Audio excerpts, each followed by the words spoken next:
Assalamualaikum warahmatullahi wabarakatuh. Halo, berjumpa lagi dengan saya Alfi Marsan Muflika, guru dari SMP Negeri 20 Oku. Kali ini kita akan belajar mata pelajaran informatika dengan materi tentang berpikir komputasional. Adapun sasaran video pembelajaran kali ini adalah siswa-siswi kelas 7 SMP.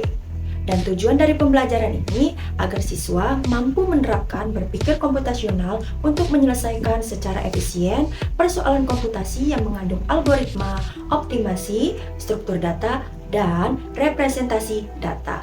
Apa sih yang dimaksud dengan berpikir komputasi itu? Nah, secara umum, computational thinking atau CT adalah sebuah kemampuan berpikir untuk menyelesaikan suatu permasalahan secara menyeluruh, logis, dan teratur.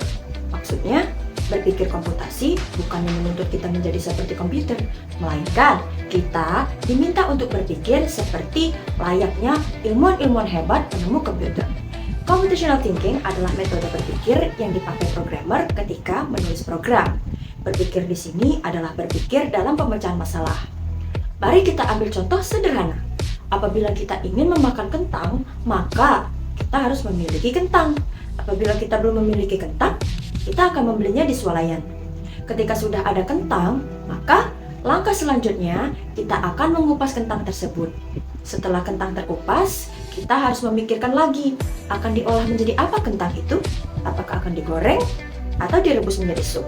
Nah, dari contoh memakan kentang tadi dapat disimpulkan bahwa ketika kita akan melakukan sebuah aktivitas dalam hal ini adalah memakan kentang, maka kita akan secara otomatis melakukan aktivitas tersebut dengan aturan yang benar.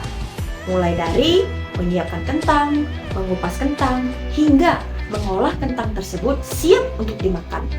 Logikanya, kita tidak akan memakan sebuah kentang dalam keadaan mentah yang belum dikupas dan diolah. Nah, sampai sini apakah kalian sudah paham apa itu berpikir komputasi? Jika belum, mari kita simak contoh kedua. Contoh kedua adalah memasak nasi goreng. Dalam memasak nasi goreng, tentunya kita harus memahami bagaimana caranya kita membuat nasi goreng dan apa saja bahan bumbu serta alat yang digunakan. Kemudian, barulah kita bisa memulai membuat nasi goreng sesuai dengan langkah-langkah. Nah, cara kita untuk mengurutkan dan memasak nasi goreng sesuai dengan langkah-langkah inilah merupakan hasil dari cara berpikir secara komputasional. Dengan mengikuti langkah yang sistematis, segala sesuatu akan lebih mudah dipahami dan dilakukan. Coba bayangkan, jika dalam memasak nasi goreng tersebut, kita lakukan tidak sesuai urutan yang benar. Misalnya, memasak nasi goreng menggunakan panci dan bukannya wajan. Kemudian, kita tidak memasukkan nasi putih sama sekali setelah bumbu selesai digoreng. Tentunya, nasi goreng itu tidak akan selesai dibuat atau bisa dikatakan gagal. Intinya, dalam menyikapi sebuah masalah, kita dituntut untuk berpikir secara teratur dan runtut. Apa yang akan dilakukan, bagaimana cara melakukannya, kemudian bagaimana cara memulainya. Dalam berpikir komputasi, mengharuskan kita berpikir menggunakan logika, yaitu dengan cara melakukan segala sesuatu dengan step by step atau langkah demi langkah, kemudian menentukan keputusan apabila kita dihadapkan oleh dua kemungkinan yang berbeda. Dalam berpikir komputasi, kita menggunakan 4 metode. Apa sajakah itu? Yang pertama, ada decomposition atau dekomposisi. Dekomposisi adalah menentukan keputusan apabila kita dihadapkan oleh dua kemungkinan yang berbeda. Yang kedua, ada pattern recognition atau pengenalan pola, yaitu kemampuan untuk mencari atau menemukan suatu persamaan atau bahkan perbedaan pola, tren, dan keteraturan dalam data yang nantinya akan digunakan dalam membuat prediksi dan penyajian data.